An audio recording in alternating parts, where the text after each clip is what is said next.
frequently. So those that put up your hand, do you have a means of managing the things that, for those that didn't raise their hands, do you have a way of managing what is due when? How do you track that? If your answer is very minor, yeah, then that becomes a problem over time. For those that raised your hand, I got a calendar. Who actually put stuff on your calendar that's worthwhile? And that's a good thing. And this is just an open and honest discussion. I can tell you as a professional, as I progressed, whenever I got to the point that I actually started to write those important things down and I put them on a calendar and I kept track of, oh yeah, 3 weeks from now, this major project's due. And I didn't wait till the last minute because I know my work can be good, fast, and or painless, but I only get to choose 2 of them. So if I try to do it fast and I want it to be good, it's going to hurt. Anybody ever done that before? Yeah, I think everybody in the room can remember sometime in your life you've done that. Or the other option is you do it fast and it is painless, and guess what? Your grade's not going to be very good. It's going to show up in your work, quality of the work. So those are things that you want to think about as you progress forward. Now, as you're prepared, why is preparation important? Why is time management important? As you're prepared, as you learn things, as you acquire skills, a lot of times when you talk about professionals, they're confident of what they're doing. And how did they get that way? It didn't happen instantly. It happens over time. So as you go through our industries, there's a certain amount of education that's required. That education allows you to acquire a lot of skills. You learn to do things.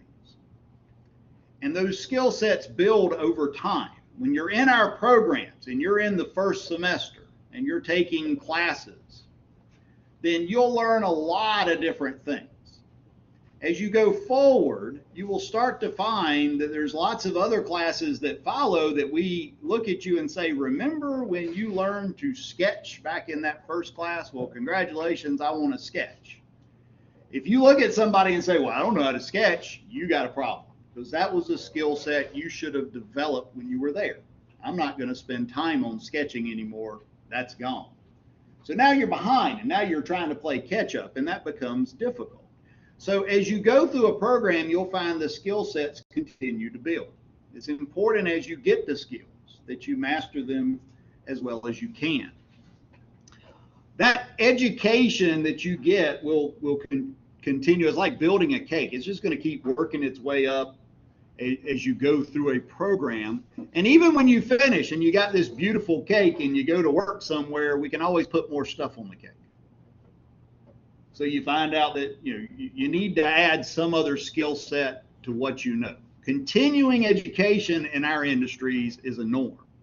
So if you're in this room and you think after a couple of years maybe you're going to finish with us and walk out the door and yay, learning's done, I'm finished, no way. If you decide I'm going to go to one of the 2+2 opportunities and you're going to get a 4-year degree, and then at the end of 4 years, yay, learning's finished, I'm done. No, you're not. You're going to be learning for the rest of your lives if you're in our industries. Now, there's a reward for that. Our industries are learned professions overall, and because of that, we have skill sets that most people don't have, and that means people pay us pretty good money to use those skill sets. So there is a reward that comes along with all that work. So education, requires, when you're in our programs, it requires that you demonstrate a good work ethic. You have to work hard. There are things that are difficult. Sometimes we have students that are in a class and they're breezing along and they think the world is this is the easiest stuff in the world, and then all of a sudden you hit something and it's not so easy. That's where you got to buckle down a little bit more. That's where you got to ask questions. That's where you want to know people in the class, because usually what happens is somebody else isn't finding that as difficult. Figure out, I've always viewed it as I know what I know. I would like to know what you know. So I know what I know and I know what you know. I'm pretty good. And I've taken that attitude as a professional forward, and that's served me well. So as I go into any kind of endeavor with folks, I want to know what they know that I don't know, to add to my body of knowledge. And always remember, your work can be good, it can be fast, and or it can be painless, but you're only going to get to choose two of those things as you move forward. All right. Now, communication. Anybody taking an English class? Why? Because we have to. I've heard that a whole bunch. I must take an English class. What's the greater reason for taking an English class or a communications class? In a learned profession, sharing that information helps grow the profession. And you can't always have the interpersonal conversation or attend lectures to learn from that smarter individual. So if that smarter individual can't write those thoughts in a concise manner to where you can digest it, you're not improving the profession. So communicating through, for example, writing within a program is very important. I had one of our graduates that finished with us, and he went to work with a firm, and the first thing they asked him to do was to write a CAD manual for their firm. They did not have something that said, here is how we do certain work tasks. And so they wanted that. So his first job was now, for this reasonably good sized firm, was to write a book. It wasn't a very big book, it was a manual, so it was very detailed in lots of technical ways that he was comfortable with. But he had to write a book, he had to communicate, and the people that would read this are going to judge him based on how well he communicates.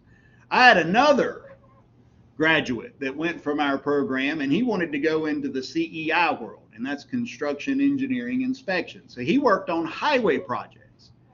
And whenever people would build highway projects, part of his job was to make sure that they followed the plans. And then part of his job, a good portion of his job, was to therefore sit in his truck, take out a book, and write. He had to write reports every single solitary day. Now, this gentleman's nickname, when he was here, was Big Country. That was his nickname, Big Country. If you ever talked to him, he had a southern drawl like you just could not believe. And when he was in classes, I remember him specifically looking at me one day going, why in the world do I have to take all these English classes? Oh my gosh. And Big Country came to visit me not too long back. And one of the things Big Country told me specifically to tell our students is, you need to pay attention in them English classes. I think that was exactly how he worded it. He said, because I write reports every day. And they go into a record. And that record will come back out if there is ever a problem on that project. If there's a lawsuit, he will be sitting in a courtroom potentially with his handwritten notes, trying to decipher what he wrote down. And so it's really important that you be able to communicate in writing. It's important you be able to communicate verbally. And you got to do that to be able to make your case, when you need to argue something in an effective way, but also to deal with your colleagues and your clients. So communication is extremely important as you progress. If you are in a learned profession and you are in certain offices, then whether you think it's fair or not, from the professional side, you will be judged at times at how well you speak or how well you write. Now being an engineer, I prefer to give me a math equation or, let me do something technical. I love that stuff. And writing is one of those areas I had to work on just like most people. And so it's something that it's a skill that you can continue to develop. And there's a lot of resources to help you as you go through colleges. But that's why you have communications. Problem solving is extremely important in our industry. And as you approach problems, one of the things that folks need to consider, and Albert Einstein said, we cannot solve our problems with the same thinking we used when we created them. So sometimes as you approach problems, if you don't back up, stop, and try to look at it with fresh eyes, you can have a problem. I don't know if you've ever been in a problem where, a pretty big problem. I've had big problems in classes where I'm working all this stuff out. I've got a page full of math. And I end up with an answer that just doesn't make sense. What do you do? What do you you do when you encounter that? Start over. And by start over, what do you mean? Go back to the beginning steps and start to review what you've done, and logically, does it make sense? And that's a great approach. Now, a lot of times I tell you, and this happens to me too, I've used software and I'll get to a point and students will call me over. And they are into a project and they're trying to do something and it won't work. Mr. Speller, it won't work. And they call me over, and as soon as I walk over, we try it again and it works. Same thing. You look at your calculations. You start to look back up here and you work your way down, and oh, look right there. You know, I took two numbers, 13, and I wrote down 31. Those kind of things happen in our industry. Now, what do you do when you hit a problem? Is your computer plugged in? I took electronics, and you know what the very first thing they taught us when somebody calls you and they have a computer problem and you go down and take a look at their computer problem and they say, my computer's not working. You know what the very first question they told us to ask or look at? Is it plugged in? And that goes back to start at the beginning. So as you approach problems, as you hit issues, sometimes you got to back up and you can't continue where you left off because you may be perpetuating the same error that's already there. You may have to back up a little further. Same. If you look at a problem I can't figure out, you look at a problem I can't figure out, look at a problem you can't figure out, then you may have to change the way you're looking at the problem. The other thing is, don't give up. There is a solution, you just haven't found it yet. And then there are lots of different ways that you can solve problems from a process standpoint. If you're in some of our classes, we go through a 12-step design process. And a whole bunch of smart people got together in a room and said, here's how we do it. There isn't one process. There's a bunch of suggested processes. This is another process. It's a 5. I like 5 better than 12. It's less, right? And it basically says, well, define your problem. My computer's not plugged in. Or my computer's not working. My CAD software is not working. Got the wrong answer on a math test. I don't know. Brainstorm. Why the heck did this, what could be wrong? Start to go through possible solutions. Pick something and start to look at it, implement it. Are you plugged in? And then, it's plugged in, still not working, so you got to rethink this, go back to your brainstorming ideas and maybe try something else. So this thing can be a cyclical process. You can plug in different ways, but problem solving in our industry is a fundamental thing. You are known as you walk out the door. People will assume that you are pretty good problem solvers. So it's important as you get into problems that you learn not to give up, that you learn to kind of follow a process that makes sense. And sometimes you got to, something that really works well, at least for me, when I'm in big projects or something and you hit a snag, and I've hit some really doozies of a snag, is sometimes you got to stop and walk outside for 10 minutes and come back in and look at it again. And sometimes that'll give you that fresh approach. All right. Who likes to be criticized? If you're never criticized, that probably means you're not doing very much. So the people that a lot of times get criticism are usually the ones that are out there doing things. And that can be good as long as you're doing them well. But as you do things and as you accomplish things in your industry or take on responsibilities, there's another side of all this stuff, and that's the pressure. I don't know if anybody's feeling any pressure yet from courses. Anybody feeling pressured at this point? Yeah, pressure will build. Pressure will build. As you go from the first semester of our program to the second, you're going to find out that we turn it up a notch on you. As you go from the second to the third, we turn it up another notch. Third to the fourth, another notch. By the time you're in the last semester of the program, I'm treating you like an employee, not a student. You're working for me. Solve this stuff. Apply your skills. Solve that problem. Pressure can be tough, and one of the things that you need to think about is how to deal with pressure. The CDC, Centers for Disease Control, talks about pressure, and they had some recommendations. Take care of yourself. So get enough sleep. Everybody getting 8 hours of sleep? Yeah, I heard the giggles. Yeah, I survived on coffee. Work all day or work all night after school, and then go to bed and die. Get up the next morning and do it all again. Right? Come to school, survive. Yeah. A lot of the folks here, if you need to, one of the things they say here is share, talk to others. If you're having issues, let us know. I am not a certified counselor.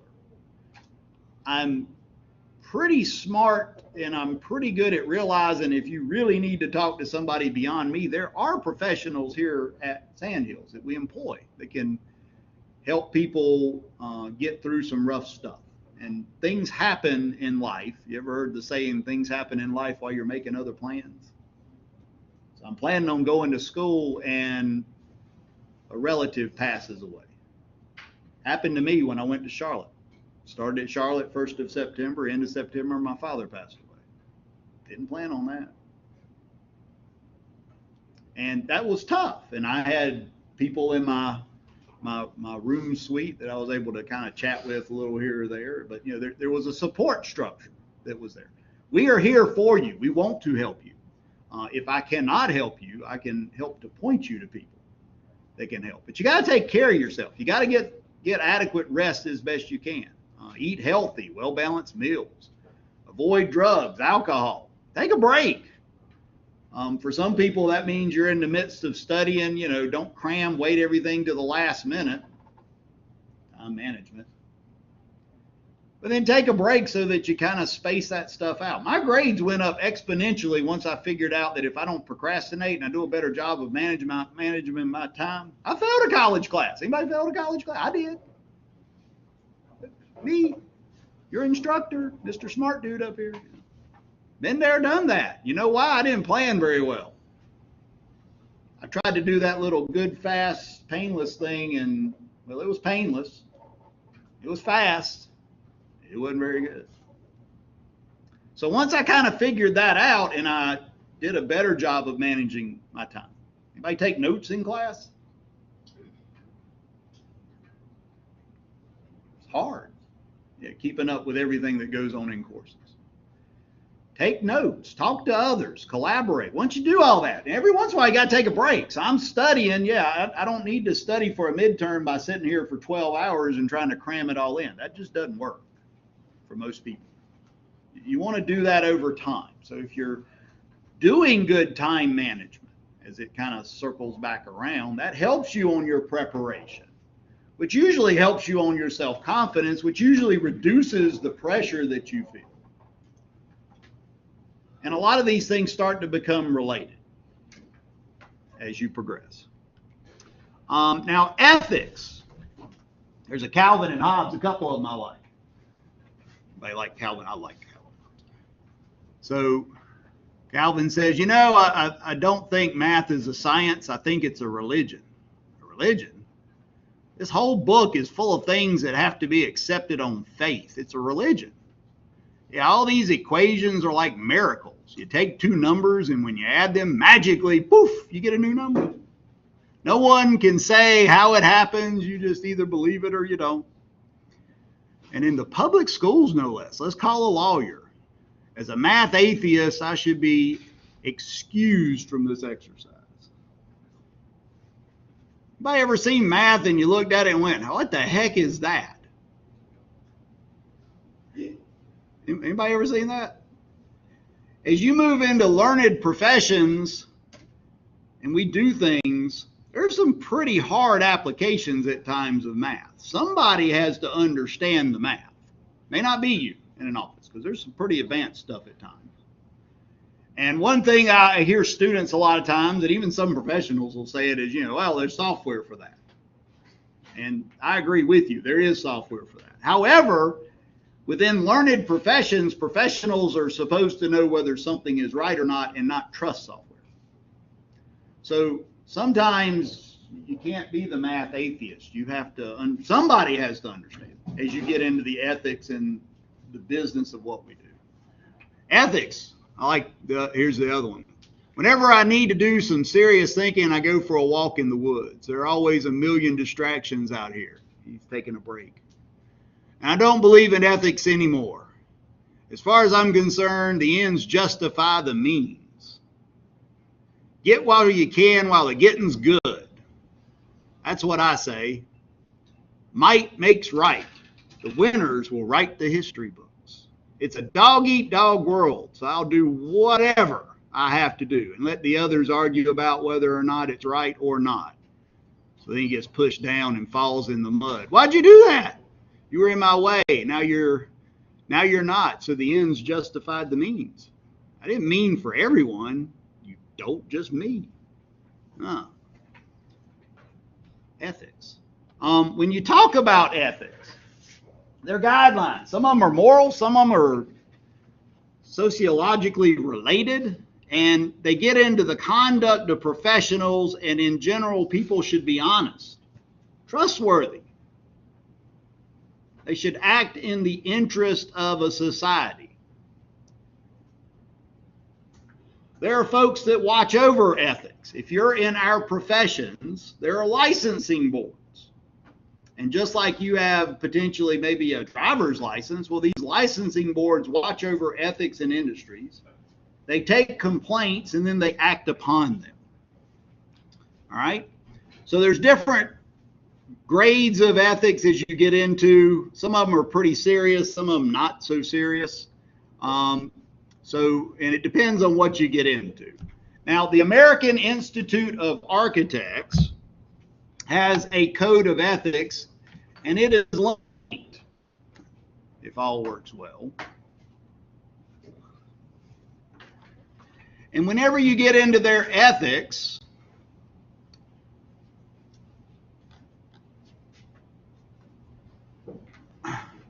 they have the AIA Code of Ethics, and this is divided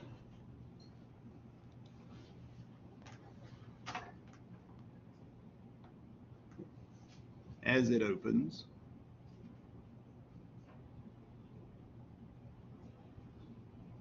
Ever so slowly.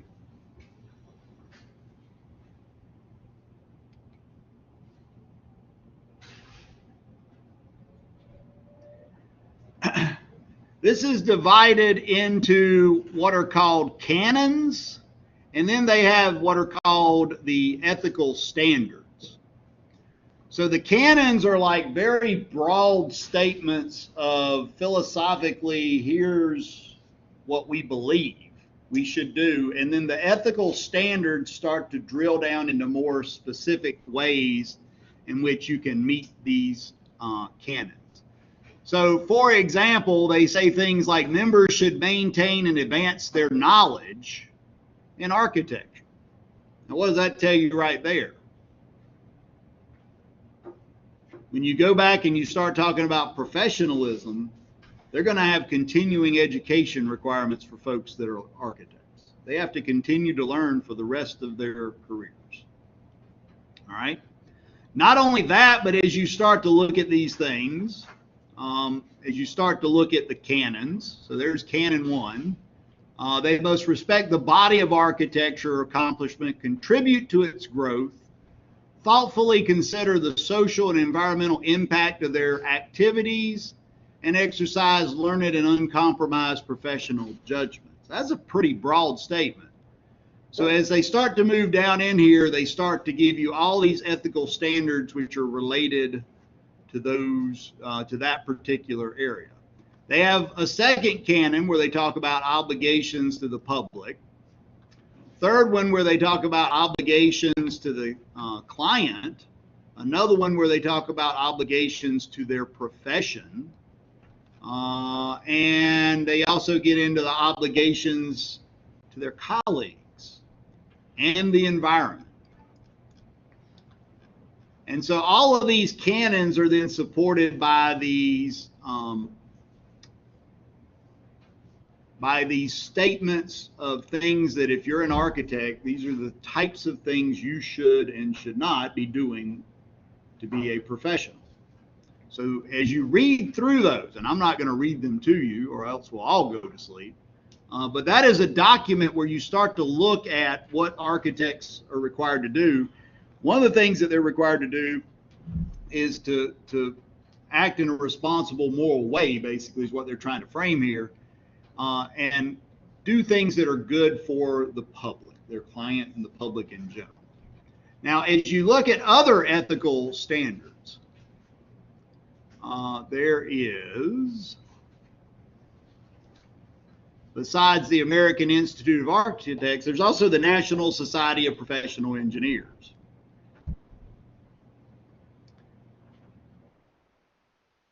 Code of ethics, which you can download.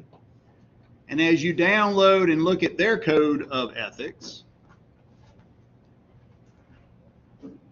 then they have a preamble, and then they start to get into the fundamental canons. So you start to see a similar pattern. Hold paramount the safety, health, and welfare of the public. Perform service only in areas of competence. That means you have to have education and experience. You'll find a similar theme over in the architectural one. Issue public statements that are objective and truthful. Act for each employer or client as a faithful agent. Avoid deceptive acts. And conduct yourself honorably, responsibly, ethically, and lawfully. Make it a little bigger. Make it a little bigger. Just on my end, It's a little small. Mm-hmm. Okay, thank you. Mm-hmm. So again, they have these different canons, and then as you begin to say, well, how do I do that? Then they begin to drill down once again, and they start to define a little bit more about what it means to hold paramount the safety, health, and welfare of the public. So they have all these statements underneath that you would then want to follow as a learned professional. All right? And that is for the engineers. So that is the National Society of Professional Engineers. There's also local boards. So in North Carolina, we are governed by, it used to be called ncbells.org, and I need to change this. I missed that in my edit.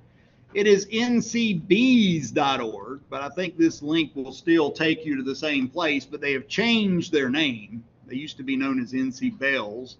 They are the North Carolina Board of Examiners for Engineers and Surveyors. So if you're a surveyor or an engineer in the state of North Carolina, this is the licensing board that licenses you, and there are rules or laws here. And this is where you can begin to go in and look at lots of specific rules related to North Carolina. So you can find things in here such as, how do I become an engineer? What's the process? Well, it requires education, it requires experience, and it requires some tests. That is detailed in here in their laws. If you're a surveyor and you make a map and you want to record it at like a county courthouse, what do I have to do? Well, there's a GS 4730. GS, by the way, stands for General Statute. Anybody know what a General Statute is? That's a law. There's a law for creating a map that gets recorded into the public record. So there's all these different things in here related to the rules and to licensing. If you back up, they also have some exam information and application and forms areas so that as you start to look at, I want to maybe look at becoming a professional surveyor one day or an engineer, then I have that process laid out for me. So that is also available to you. We've talked about the code of ethics. There are some common themes as you look at those things. So there are normative ethical theories. Basically, you can do no harm to people. That's why serving the public interest is often mentioned. One of the other themes that you will find is the continued advancement of your knowledge and skills. In all the areas, you should not be doing things unless you have knowledge and skills that allow you to be an expert in that particular area. So those are areas where the ethics talk about. Of course, do not violate the law. If somebody violates the law, it is your responsibility as a professional to basically let somebody know that they have violated the law. And you got to be careful of conflicts of interest. And you have to have, if you're a professional, you have to have what's called responsible charge for all work done under you. So you have a license and you can have lots of people working for you, but you must have total control of their work so that you understand what they have done for you, so that when you sign off, you're not just signing it because they brought it to you, but you are sure that this is correct. If anything is wrong, the professional who signed off is the person that will be called out, not only potentially in a lawsuit, but also by the board for an ethics violation. There's a couple of case studies I'm going to talk about